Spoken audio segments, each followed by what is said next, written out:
Study wise general studies PYQ series रे आपण मानक स्वागत। आज गोटे मैथ रे आसीथिबा प्रीवियस क्वेश्चन देखिबा। क्वेश्चन पचारछि a perfect square number can never have the digit what at the unit place. माने से पचारछि को भी गोटे परफेक्ट स्क्वायर रो यूनिट डिजिट ए चारटा ऑप्शन भितर कोटा हेई परिबनी। मु तळे किछि स्क्वायर लिखिछि देखंतु नोटिस करंतु ए भितरु जेमति कि 8 रो स्क्वायर 64 17 रो स्क्वायर 289 या किछि भी जोटा भी 13 रो स्क्वायर 169।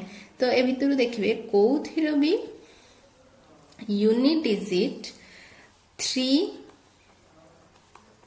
8 एंड 7 नाही। कोथिरो भी यूनिट डिजिट तो एति मन रखी दियंतु को भी परफेक्ट स्क्वायर रो यूनिट डिजिट 3 8 7 हेई परिबनी। तो ए तीनटा भितर एठी कोटा अछि तो 8 8 होची आंसर एठी। आउ केतरा पॉइंट मन रखंतु किछि भी गोटे स्क्वायर मन कर 40 रो स्क्वायर केते हबो 1600।